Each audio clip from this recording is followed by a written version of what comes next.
चाहते हैं peoples party खुद तब्दीली ले आए, मुराद अली शाह इस्तीफा दे दे, नया वज़ीर आला ले आए। हम पहले मौका देना चाहते हैं। बार बार इस्लामाबाद से कोई ना कोई वाइस रॉय कराची आता है, वो मशवरा देते हैं कि मुराद अली शाह मुस्ताफी हो जाए। मुराद अली शाह तहरीक इंसाफ के रुकन नहीं है, पाकिस्तान पीपल्स पार्टी के रुकन है। वो जियाले हैं। पाकिस्तान पीपल्स पार्टी की लीडरशिप का जो विजन होगा उसको फॉलो करेंगे। वो इससे फायदा नहीं उठाते, मुराद अली शाह इस्तीफा नहीं देते, तो यकीनी तौर के ऊपर हमें यहाँ पर अमली इक़दाम लेने पड़ेंगे। मैं अकल के अंधों से पूछना चाहता हूँ कि पार्लियामान में सियासत होती है अददी अक्सरियत से। आपको हुकूमत कायम करने के लिए 85 अराकीन की जरूरत है। तहरीक इंसाफ के पास 30 अराकीन है और उन 30 अराकीन की भी अब मैं आपको क्या बताऊँ कि बार बार वो रुजू सिंध हुकूमत के साथ करते हैं कि हमें अपने साथ लेकर चले। बस पार्टी की जो भरपूर अक्सरियत है इस वक्त सिंध में, वो इंशाल्लाह हमारा साथ। इन्हीं लोगों ने इसी तरह के ऐलान किए थे कि बस अब वक्त पूरा हो गया है पाकिस्तान पीपल्स पार्टी की सिंध हुकूमत का, और तहरीक इंसाफ बहुत जल्द सिंध में हुकूमत कायम करने वाली है।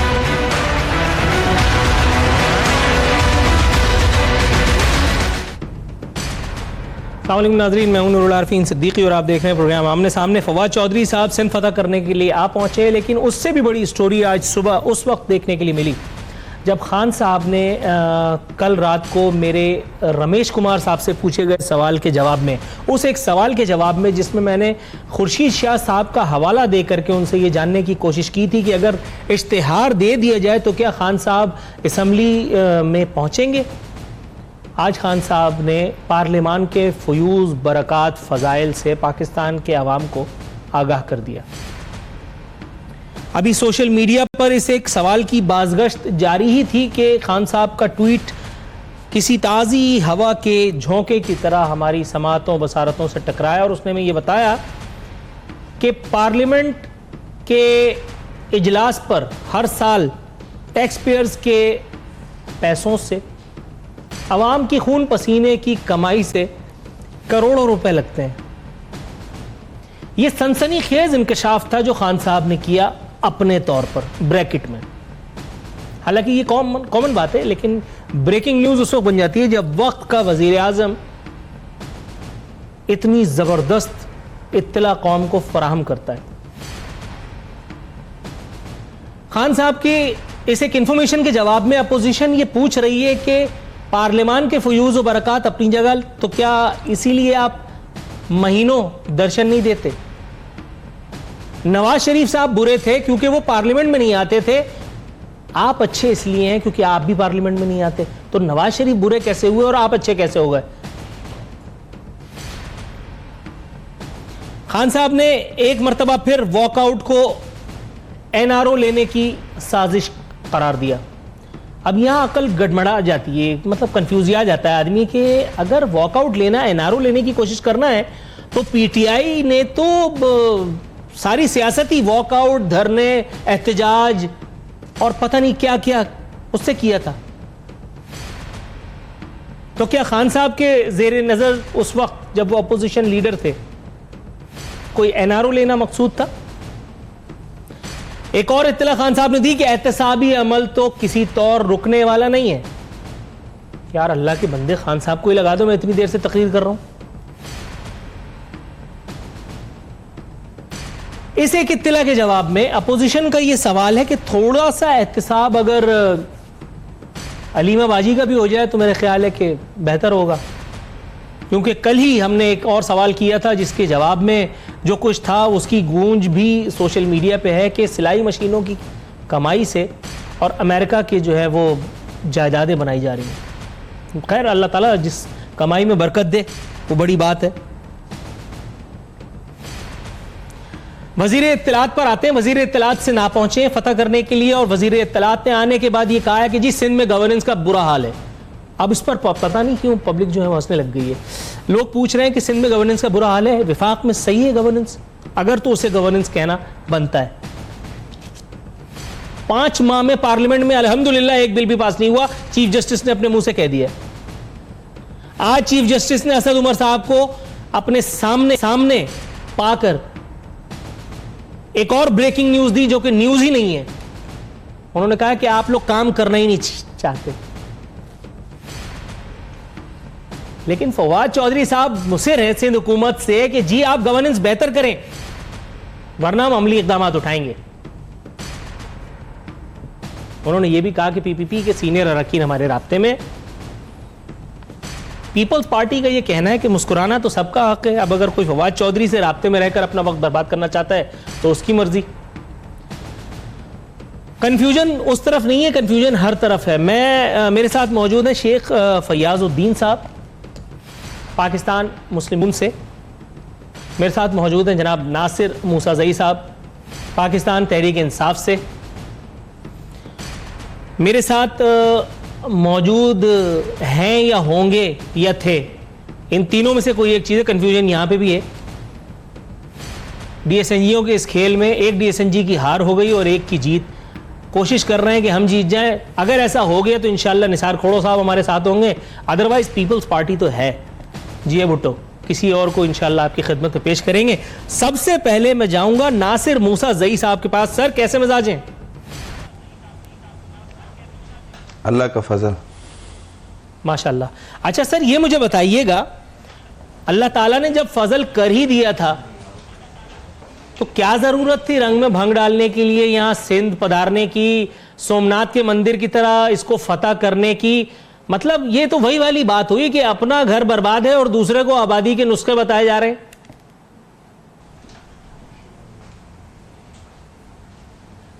सवाल खत्म हुआ सर?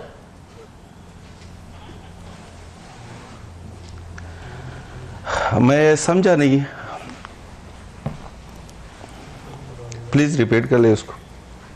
मैं अब कोशिश करता हूं इसको किस तरह से मैं बयान करूं। ये मतलब मिसाल के तौर पे अगर मैं गंजा हूं और मैं सामने वाले के बाल खराब होने पर उसका मजाक उड़ाऊं तो ये सही बात है आपके ख्याल में?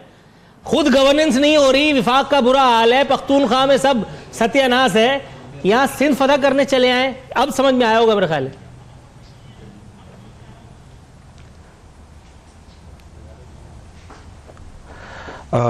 नहीं सिद्दीकी साहब, चूंकि पता नहीं, मैं यहाँ पे जब बैठ जाता हूँ तो आप जो माइक है वो वन साइडेड पे होता है, मुझे आपकी आवाज़ जो आप जो बोलते हैं वो उसमें शोर आ जाता है।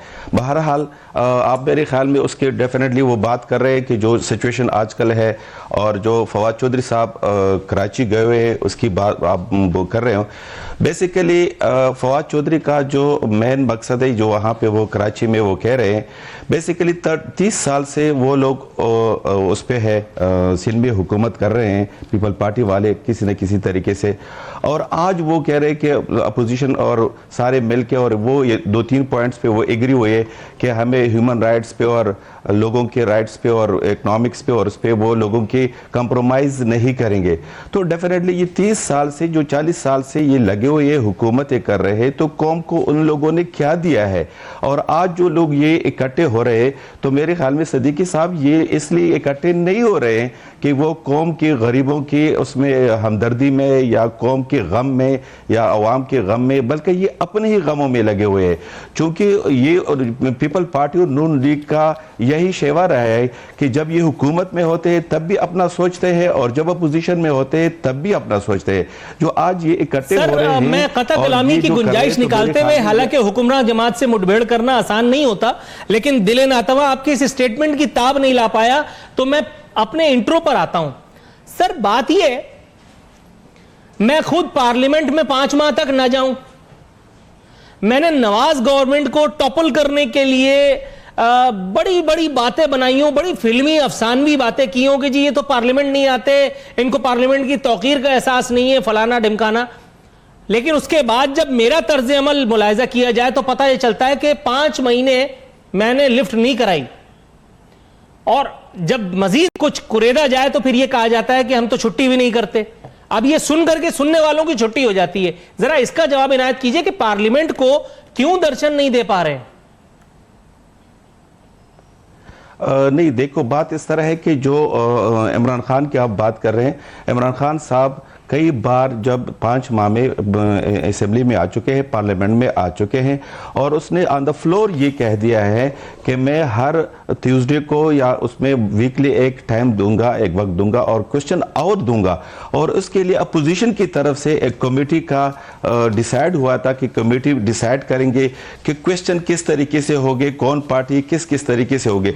तो आज तक अपोजिशन खुद वो सीरियस नहीं ले रहे कि वो इमरान खान को आले। देखो पहले पहले पार्लियामेंट का या अपोजिशन का ये अगर ये सच्चे और हकीकत में इमरान खान को पार्लियामेंट में लाना चाहते थे, तो वो जो कमेटी उसने बनाई है वो क्वेश्चन आवर के लिए, वो अगर उस पर अमल कर लेते और वो डिसाइड हो जाती तो डेफिनेटली फिर उसकी बारे थे। सर आप कमेटी से क्या चाहते हैं, पहले तो मुझे ये बताइएगा, कमेटी से क्या चाहते हैं आप? बेसिकली इमरान खान साहब ने ये ऑन द फ्लोर ये कहा था कि मैं वीकली आऊंगा और क्वेश्चन आवर करूंगा, जो पार्लियामेंट के मेंबरान साहिबान के या पोजीशन के जो क्वेश्चन होंगे उनका मैं जवाब दूंगा। तो फिर उसके लिए एक डिसाइड हुआ था कि एक कमेटी बनाई जाएगी कि क्वेश्चन कौन कौन करेगा और किस तरीके से उनका जो तरीकाकार होगा, तो उस पे अभी तक कोई अमल नहीं हुआ है नॉट वायबल सर। तरफ से, अपोजिशन की तरफ से। अगर ये इंतहाई पजमुर्दगी के साथ, इंतहाई दुखी दिल के साथ आपकी इस बात को मुस्तरद करने की इजाजत चाहता, हालांकि मुझ हकीर पुर तकसीर की आपके सामने कोई हैसियत ही नहीं है, लेकिन सर नॉट बायबल इसलिए कि आप सामने वाले से चाहते हैं कि वो 2 नफिल पढ़ के उसके हाथ में चाइना तस्बीह हो, सर पे चाइना की टोपी हो, पांचे जो है ऊपर हो, और उसके बाद वो आपसे जुम्बिश कलम के जरिए इजाजत तलब करके फिर आपसे सवाल करे। लेकिन जब आता है सामने वाले का नंबर तो आप लोग आस्तीन चढ़ा के फुटबॉल खेलने लगते हैं। जब आपने ऐसी कोई रिवायत कायम नहीं की तो फिर आप किस मुंह से ये बात कर रहे हैं? मैं आपकी तरफ दोबारा आता हूं, आपको दोबारा मैं मौका दूंगा इंशाअल्लाह गुफ्तगू का। यहां मेरे साथ मौजूद हैं सिंध की हुक्मरान जमात के सिंध के सूबाई सदर जनाब निसार अहमद खोड़ो साहब। निसार साहब, जब आप दिखेंगे तब दिखेंगे, लेकिन सुनाई दीजिए, जरा बताई दीजिए, ये मुझे बताइए, ये सिंध को जो फतह करने के लिए फवाद चौधरी साहब आन पहुंचे हैं, इनका जो मकसद है आप पूरा होते देख रहे हैं? और दूसरा, ये जो पार्लियामान के फयूज व बरक़ात और खसाइल आज खान साहब ने बयान किए हैं, इसे सुनकर आपकी आंखों से आंसू नहीं छलक पड़े? रुमाल नहीं है कि मैं पूछ सकूं, मेरे पास रुमाल नहीं है कि मैं आंसू पूछ सकूं। आप सुनाई दे रही आवाज मेरी? जी, loud and clear sir, please go on. देखिए, बात सुने, प्राइम मिनिस्टर ने फ्लोर ऑफ द हाउस पे आके बड़क मारी कि मैं सवालों के जवाब दूंगा, हर हफ्ते आऊंगा। सवाल किस तरह के होते हैं? एक होते हैं डिपार्टमेंट के मुताबिक, दूसरे होते हैं point of order. Point of order पे कोई सवाल कर लिया, कॉल अटेंशन पे कोई सवाल कर लिया। इमरान खान को कमेटी बनाने की कोई जरूरत नहीं थी, उनका इंटेंशन नहीं है आने का, जवाबदेह होने का जरूरत नहीं है, इसलिए वो नहीं आते। 5 महीने गुजर गए। ये वही है जो कह रहे हैं कि यू टर्न करना अच्छी बात है, यानी झूठ बोलना अच्छी बात है।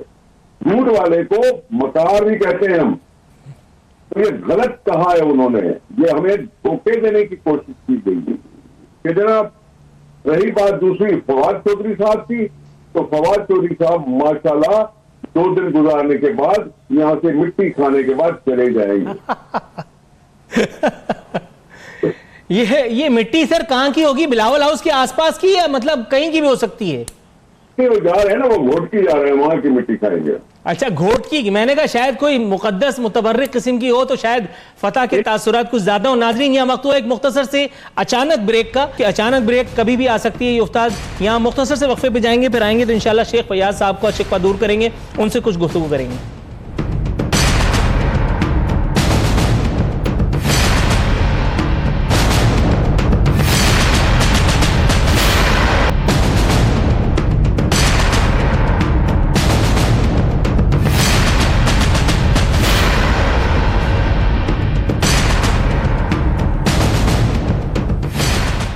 वेलकम बैक नाजरीन। बदस्तूर हमारे मेहमान हमारे साथ मौजूद हैं। शेख फयाजुद्दीन साहब से स्ट्रेट अवे आपके पास आऊंगा।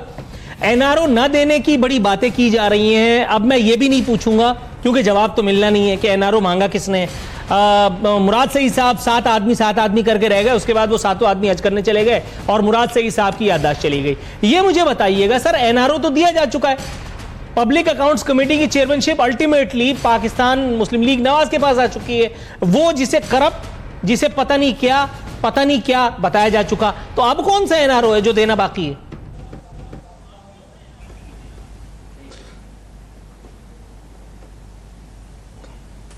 मेरी आवाज आ रही है आपको? सर आपकी नहीं आएगी तो किसकी आएगी? शुरू हो जाइए। शुक्र है कि अगर मेरी आवाज आप तक पहुंच रही है, क्योंकि मेरा ख्याल है आधा घंटा हो गया है और निसार भाई तो खैर सिंध के हुक्मरान हैं और नासर भाई वफाक के मुख्तियार कुल हैं। आधे घंटे के बाद आपने मुझे मुखातब किया, इसके लिए मैं आपका बेहद ममनू हूं। सबसे पहले तो आपने जो ट्वीट का जिक्र किया था वजीर आजम की कि वो ताज़ा हवा का झोंका था, तो मेरे ख्याल में वो इंतहाई बासी हवा का झोंका था। और ये कोई नई बात उन्होंने नहीं की, ये तो हमेशा से वो कहते आए हैं कि पार्लियामेंट पे हम लानत भेजते हैं, ये चोरों और डाकुओं की हमाजगाह है। तो चोरों और डाकुओं के पास वो कैसे आएंगे? बात यह है कि जो शख्स पार्लियामेंट की इज्जत ही ना करता हो, जो पार्लियामेंट की अहमियत को ही ना समझता हो, वो पार्लियामेंट में कैसे आएगा? और अगर आएगा तो आके कौम को क्या जवाब देंगे कि 5.5 माह में कौम के साथ इन्होंने क्या किया है, गरीबों के साथ क्या किया है, बिजली के साथ क्या किया है, गैस के साथ क्या किया है, किसानों के साथ क्या किया है, एक्सपोर्ट को जो हमारी कहां पे थी और यकदम गिर गई है। आप अंदाजा यह करें कि जब मुस्लिम लीग की हुकूमत आई थी हमारी आमदनी 18,000 अरब थी, जब गए तो वो 39 अरब पे छोड़ के गए। पहले ही 5 महीनों में 175 अरब का जो है वो शॉर्टफॉल हो गया। जो खान साहब फरमाया करते थे कि जब मैं आऊंगा तो नोटों की बारिश होगी, वहां मुझ पे इतमाद करते हैं। यह उस इतमाद की एक छोटी सी मिसाल है कि 175 अरब रुपए की आमदनी कम हो गई है। वो जो कर्जों से नफरत करते थे, जो कहते थे कर्जा लेने से खुदकशी कर लेना ज्यादा बेहतर है, जो कर्जा लेता है वो खुद मुख्तियारी को बेचता है, तो आज आप ये देखें कि हमारे अपने स्टेट बैंक से उन्होंने 3640 अरब रुपए के नोट छपवा के ले लिए हैं। और इनके अपने जो फर्रुख सलीम है, उनके एक उन्होंने डाटा जारी किया था कि मुस्लिम पीपल्स पार्टी की हुकूमत रोजाना 5 अरब रुपए नोट लिए थे, मुस्लिम लीग के 7.5 लिए थे, इन्होंने 17 अरब रुपए के रोज कर्जा लिया है स्टेट बैंक से। ये किस तरफ जा रहे हैं? या असेंबली में आके या पार्लियामेंट में आके अवाम को क्या जवाब देंगे? ये जैसे ही आएंगे तमाम इमरान इनसे पूछेंगे कि मोहतरम नियाजी साहब, ये मुल्क सिर्फ नियाजियों के लिए नहीं है, गरीब अवाम के लिए भी है।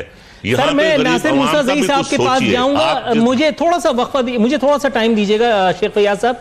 नासिर साहब, सर एक तो ये कि रोजाना जरूर जाइए, लेकर वापस भी लौट आइएगा, जाइए जरूर लेकर वापस भी लौट आइएगा। जी बिल्कुल। अच्छा नासिर साहब ये मुझे बताइएगा सर, ये एक तो 15 अरब रुपए की रोजाना हमारी जो खुद मुख्तारी खरीदी जा रही है, पता नहीं कौन 17 अरब, हाँ पता नहीं कौन कौन से ममालिक से ये जो खुद मुख्तारी रोज आप खरीद रहे हैं कर्जे की सूरत, ये हमें कितनी भारी पड़ेगी, हमारी नस्लों को कितनी भारी पड़ेगी? एक तो ये वजह बता दीजिए। दूसरी बात ये मुझे बताइए हुजूर कि ये एहतिसाब का जो मशीन चला रहे हैं, अब ये कोई भी चला रहा है सर, इसमें रेगुलराइजेशन अगर होती है तो बनीगाला की रेगुलराइजेशन होती है और पूरे मुल्क में झाड़ू फेरने के लिए जो तजावुजात के खात्मे की मुहिम शुरू कर दी जाती है। अगर यानी एक तरफ रिलीफ दिया जाता है किसी फला को, तो दूसरी तरफ किसी ढिमका को किसी एक केस में रिलीफ देकर के दूसरे में अंदर कर दिया जाता है। सर ये क्या है, जरा बताइए तो। सदीकी साहब, जिस तरह शेख साहब ने कह दिया है कि इतना कर्जे ले रहे हैं और आप भी कह रहे हैं कि मुख्तलिफ ममालिक से ले रहे हैं, तो क्वेश्चन ये है कि ये क्यों लेना पड़ रहे हैं? अगर मुल्क ये लोग इतनी अच्छी हालत में छोड़ के गए हैं और जो ख़जाने भर के ये छोड़ के गए हैं, तो ये मुझे बता दीजिए और आप भी बता दीजिए, कौम भी बता दीजिए कि वो पैसे इमरान खान ने या पीटीआई हुकूमत ने कहाँ पे खर्च किए। इसका मतलब है कि ख़जाने में कुछ नहीं था, ये कहते कुछ और है और हकीकत में कुछ और था। डेफिनेटली जब हुकूमत आई है, पीटीआई हुकूमत आई है, तो ये टीवी पे बैठकर और पेपर तो इशू करते थे कि हमारे पास इतने हैं, हमने यही काम किए, लेकिन हकीकत में कुछ भी नहीं था। इस वजह से मौजूदा हुकूमत को अभी आए हुए 5 महीने हो गए, 5 साल नहीं हुए कि उनके भरे हुए खजानों को हमने लूटा है और या हमने गलत मिस यूज किया है। डेफिनेटली जब कुछ नहीं था तो हमने दूसरे एक छोटी सी बात करता चलूं, आपने पूछा कि आपने पैसे कहां खर्च किए, ये पता नहीं अखबार को आपसे क्या दुश्मनी है। यह बता रहा है कि वजीर आला उस्मान बुज़दार के हेलीकॉप्टर के लिए महकमे खजाना ने 2 करोड़ 21 लाख रुपए के इजाफी फंड्स मांग लिए। फवाद चौधरी साहब तो चलो पैदल चलते हुए इस्लामाबाद से आए, वो तो इंतहाई सादगी और इंकिसारी की उन्होंने हद कर दी है। दूसरी बात, आपने कहा 5 साल हुए। सर यहां 5 महीने में चीखें मर्रीख तक जा रही हैं। 5 साल की जो आप बात कर रहे हैं, सादगी, किफायत शारी, डबल रोटी बिस्कुट, अंडा डबल रोटी, मुर्गी और कट्टे, मेरा ख्याल है अब मैं क्या कहूं सर, खुद कुछ कह दीजिए। यही मैं कह रहा हूं ना सदीकी साहब, यही मैं कह रहा हूं कि ये जो करंट डिफिसिट है या जो बजट खसारा है वो 19 अरब डॉलर है। देखो 30,000 अरब डॉलर, ये 30,000 अरब रुपए ये कौम पे कर्जा छोड़ के चले गए हैं। ये इस तरह नहीं है कि ये 30,000 अरब रुपए हमारे अकाउंटों में पड़े हुए हैं और हमारे पास थे। 2 करोड़ से कोई क़यामत नहीं आती है। इतना ज्यादा हैवी ये नहीं होता है कि 2 करोड़ रुपए देने से आप समझ लीजिए कि पूरा खजाना नहीं। ये क्या बात की सर आपने, नासिर मूसा ज़ई साहब, सर यहां जरा तवक्कुफ फरमाइएगा। निसार खोड़ो साहब, बिलावल भुट्टो अगर तैयारे में सफर करे तो वहां कनाडा के वजीर आजम की मिसालें दी जाती हैं। नवाज शरीफ के बच्चे अगर बाहर बैरून मुल्क कारोबार करें, मैं इन दोनों का वकील नहीं हूं, लेकिन यह तो अजीब बात है कि 2 करोड़ रुपए की तो कोई हैसियत ही नहीं है। यह 2 करोड़ रुपए किसी के जहेज में तो नहीं आए, यह तो टैक्स पेयर का पैसा है। 2 करोड़ रुपए मीन्स अ लॉट। यह किस किस्म का जवाब हुआ? अब वो कनाडा का वजीर आजम साइकिल बेच करके क्या तैयारे में चढ़ गया? उस तैयारे में जिसका किराया फवाद चौधरी साहब ने 55 रुपए तय किए। नासिर मूसा ज़ई साहब, मैं आपकी तरफ आ रहा हूं, पहले निसार खोड़ो साहब की बारी है सर। ये नहीं सर, मैं आपकी तरफ आ रहा हूं, प्लीज मैं आपकी तरफ आ रहा हूं, प्लीज 1 मिनट रुक जाइए। निसार खोड़ो साहब जी, हुक्म करें। सर मेरा सवाल खत्म हुआ, आपका जवाब अगर शुरू करें तो इनायत होगी। सर मेरा जवाब क्या हो सकता है? मैंने तो सिर्फ ये देखा कि वो घर जाने के लिए हेलीकॉप्टर में चढ़ के जाना जरूरी है, क्योंकि सिक्योरिटी का मसला है। सिक्योरिटी हुकूमत के हाथ में होती है कि वो रोड पर सिक्योरिटी नहीं पैदा कर सकती और हेलीकॉप्टर में अदा हो जाती है। बड़ा सस्ता सा हेलीकॉप्टर था, 55 रुपए किलोमीटर के लिहाज से चलता था। अब अगर बिलावल साहब अगर जहाज में जाते हैं तो उसका किराया भरते हैं, जो कुछ भी करते हैं, जो करते हैं, ठीक है, अगर उनके पास पैसे हैं तो वो कर सकते हैं। बात तो यहां होती है कि हुकूमत का पैसा खर्च करने के लिए कुछ एक्सप्लेनेशन चाहिए। 2 करोड़ में हेलीकॉप्टर नहीं आता। ये 2 करोड़ की वजाहत करनी चाहिए कि 2 करोड़ किस चीज के लिए मांगे गए पंजाब के सीएम साहब की तरफ से, किस चीज की मद में, किसी रिपेयर की मद में या खरीद की मद में, ये पता नहीं है हमें। 2 करोड़ हों या अरबों रुपए हों, टैक्स अवाम का है, उसके पैसे होते हैं, वैसे खर्च उनके ऊपर होना चाहिए। हाँ, उसमें एक डेवलपमेंट खर्चा होता है, एक नॉन डेवलपमेंट खर्चा होता है। नॉन डेवलपमेंट में मोस्टली तनख्वाहें होती हैं। डेवलपमेंट होता है जो गरीब के किसी न किसी गांव में कोई नाली बनेगी, कोई रोड बनेगा, कोई अस्पताल बनेगा, कोई स्कूल बनेगा, कहीं बिजली का कुछ होगा, खंबा लगेगा, कोई बल्ब लगेगा। ये सारी चीजें जो होती हैं वो उसमें डेवलप में चली जाती हैं। तो अब सवाल क्या है कि इन्होंने बात तो वही कर दी कि उन्होंने वीआईपी कल्चर को कहा तो कंडेम, लेकिन है तो वही। इमरान इस्माइल साहब चलते हैं तो फिर भी पता नहीं कितनी गाड़ियां चली होती हैं उनके साथ। अगर आरिफ अलवी साहब आते हैं तो उनको पता नहीं कराची आधा बंद हो जाता है। ये सारी चीजें जो कहते थे वो कर नहीं पाए, इसलिए लोग 150 दिनों में कानों को हाथ लगा लिया है कि भाई इनसे हमने खामखा तवक्कुआत क्यों रखी थी, हमने गलती की। अब हर जगह कोई जाता है तो कहीं ना कहीं से नारा सुनाई दे रहा है, अरे गो इमरान गो, हमारी जान छोड़ो। ये सूरत हाल है। अब इस सूरत हाल को संभालना चाहिए। हम पाकिस्तान को चाहते हैं, पाकिस्तान की जमहूरियत को हम चाहते हैं। जमहूरियत रहेगी तो मुल्क रहेगा। जमहूरियत के अलावा और कोई निजाम पाकिस्तान में नहीं चल सकता, लेकिन उस जमहूरियत को चलाने के लिए हुकूमत की संजीदगी दिखाई नहीं दे रही। नासिर मूसा ज़ई यहां से कर्जा ले रहे हैं। जो बात की है, मुझे नहीं पता कि कितना आपको इख्तिलाफ है। निसार खोड़ो साहब, नासिर मूसा ज़ई साहब, शेख फयाजुद्दीन साहब, तीनों मोअज़्ज़िज़ मेहमानों से मुअद्दबाना दस्तबस्ता गुजारिश है, सीट बेल्ट बांध के रखिए। यहां एक हंगामी बुनियादों पे छोटे से कमर्शियल ब्रेक पे जाऊंगा और जैसे ही वापस आऊंगा तो इन शवाम की मालूमात में किसी और इजाफे का सबब बनेंगे। यहां जाएंगे कमर्शियल ब्रेक पर।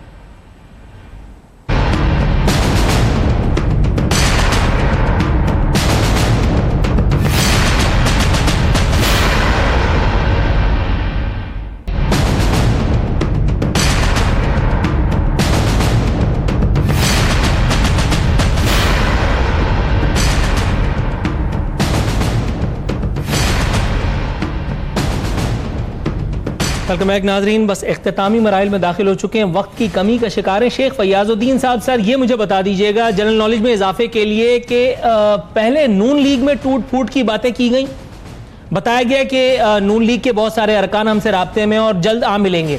सर वो जल्द अभी तक नहीं आई, उसके बाद अब पीपल्स पार्टी का नंबर लगा दिया गया है। आपके ख्याल में क्या वजह थी कि नून लीग टूट फूट से बच गई? नून लीग ने जब इनका अंजाम देखा है कि 5.5 माह में कौम के साथ जो इन्होंने किया है, तो आने वाले वक्त में इनको जवाब देना पड़ेगा। अवाम जो है अब वो बद्दुआएं कर रही है। उस वक्त इनको हुकूमत जो मिली है वो अवाम और खवास ने मिल के दी है, जिसमें अवाम का हिस्सा कम और खवास का ज्यादा था। तो अवाम तो अब उस वक्त को रो रही है जो गलती से इनको वोट दे चुके हैं। बिजली महंगी, गैस महंगी, रोटी महंगी, बेरोजगारी, और जो आप ये देखें ना, जीडीपी जो 6% तवक्को की जा रही थी वो 3% पे आएगी, तो बेरोजगारी बढ़ेगी। बेरोजगारी बढ़ गई है। ये मुल्क तो पता नहीं किस तरफ जा रहा है। सर ये बात मेरे प्रोड्यूसर को पता चल चुकी है, उसने मुझे कहा है कि ये मुल्क का पता नहीं, लेकिन प्रोग्राम क्लोजर की तरफ जा रहा है। मैं जल्दी से निसार खोड़ो साहब की तरफ जाऊंगा। निसार खोड़ो साहब, सर ये मौला बख्श चांडियो साहब फरमा रहे हैं कि सर बहुत बस क्लोज करना है, वाइंड अप करना है। निसार साहब ये मुझे बताइएगा, ये फरमा रहे मौला बख्श चांडियो, तू अपनी सोच, तेरा क्या बनेगा कालिया, तू कहां जाएगा, तेरा क्या बनेगा कालिया, तू बता फवाद तेरा क्या बनेगा कालिया। सर कालिया थी अमिताभ बच्चन की, रिलीज भी हुई, सुपर हिट भी हो गई, अमिताभ बुड्ढा भी हो गया। ये रिलीज देर में इनके घर की तरफ हुई है या इनको अब किसी ने लिंक भेजा तो उन्होंने देखी? ये अचानक कालिया को, अमिताभ बच्चन को फवाद चौधरी साहब से क्यों मिला रहे हैं? मैं समझता हूं अमिताभ बच्चन इस पे खुश नहीं होगा। अमिताभ बच्चन के जरे बराबर भी ये फवाद चौधरी की एक्टिंग नहीं है। ये कालिया और ये सारी बातें कहने को मिल जाती हैं। फवाद चौधरी पे क्या कहूं मैं, वो पता नहीं कभी किस पार्टी के साथ होते हैं, कभी किस पार्टी के साथ। वक्त का ध्यान है। ठीक है, ये आपके क्लोजिंग रिमार्क्स के तौर पे मैं लेता हूं। नासिर मूसा ज़ई साहब, सर माशाल्लाह आपके लबों पे मुस्कान बड़ी सजती है, इसे रफा करने के लिए, बल्कि रफा दफा करने के लिए आखिरी सवाल पेश खिदमत है। चीफ जस्टिस फरमा रहे हैं आप लोग काम नहीं कर सकते। असद उमर साहब जवाब दे रहे हैं तारीख डैम के लिए आपके किरदार को हमेशा याद रखेगी, आपके काम को हमेशा याद रखा जाएगा। इसे कहते हैं सलीस उर्दू में सवाल चना जवाब गंदुम। यानी मैं आपसे नाम पूछ रहा हूं और आप मुझे शनाख्ती कार्ड नंबर बता रहे हैं, खुशामद करके आप अपनी जान छुड़ा रहे हैं। जवाब दीजिएगा। बेसिकली जो डैम का पहले मेरे ख्याल में जनवरी के आगाज में उसको किया था, लेकिन वापडा वालों ने उसको डिले किया था और अब मेरे ख्याल में 25 जनवरी को उसका जा रहा है। 25 जनवरी के 25 फरवरी को मेरे ख्याल में अभी वो जा रहा है। तो डेफिनेटली वो सारे सिस्टम को देख के वो करेंगे। तो डिले हुकूमत की तरफ से नहीं, वो चूंकि जो अरेंज कर रहे थे वापडा वालों ने ये टाइमिंग शेड्यूल बनाया था। सर इसका एक और सादा सुलेमानी नुस्खा मैं भी बता सकता हूं। अल्लाह में भी डाल दे, खेल खत्म, बारिश होगी, पानी आएगा। तो उस दूसरे बाबा, हम तो बादशाह डैम का इंतजार कर रहे थे, या मोहम्मद किधर चले गए? वो रज़ाक दाऊद साहब बनाने चले गए सर। मोहम्मद डैम की बात, वो जल्दी बनेगा इंशाल्लाह। ये बादशाह डैम के लिए सारा कुछ हुआ हुआ था जी। तो बादशाह डैम का नाम है, उसके बाद मोहम्मद। कोई और नाम याद है तो वो बता दें, जान छूटेगी सर। वाइंड अप करूं, कौन सा डैम बना रहे? देखो देखो पाकिस्तान में काफी अरसे से डैम नहीं बन रहा है। ये डैम 30-40 साल से पीपल पार्टी और नून लीग ने हुकूमत की है, कौम को कोई डैम नहीं बन रही, जो सस्ती बिजली का और आपाशी का एक बहुत बड़ा जरिया है, कोई बनाए नहीं। अब चूंकि पीटीआई गवर्नमेंट जो ही आई है, 5 महीनों में उन्होंने इनिशिएट किया है डैम बनाने के लिए। डेफिनेटली वो टाइम लगेगा। अगर ये 50-60 साल में कोई डैम ना बना सके देखो, और अब पीटीआई वाले 5 महीनों में आके नहीं, ये तो ज्यादती है। यहाँ मैं आपकी साथ, यहाँ मैं आपका साथ देना चाहूंगा, यहाँ मैं अलल ऐलान बबांगे दोहल आपका साथ देना चाहूंगा। 5 महीने में डैम तो नहीं बन सकता नासिर साहब, यहाँ मेरी हमदर्दियां, मेरी हिमायतें और सब आपके साथ। डैम नहीं बन सकता है, हाँ। डैम नहीं बन सकता है, लेकिन डैम के लिए आगाज किया है जो पाकिस्तान को फ्यूचर पे उस पर डिपेंड करेगा। पाकिस्तान में उनको सस्ती बिजली लोगों को मिलेगी, आवाम को आने वाले फ्यूचर में लोगों को। राइट सर, निसार साहब, शेख फयाजुद्दीन साहब, नासिर मूसा साहब, आप तमाम मोअज़्ज़िज़ मेहमानों का इंतहाई मशकूर हूं कि आपने अपनी मसरूफियत के बावजूद प्रोग्राम के लिए वक्त निकाला।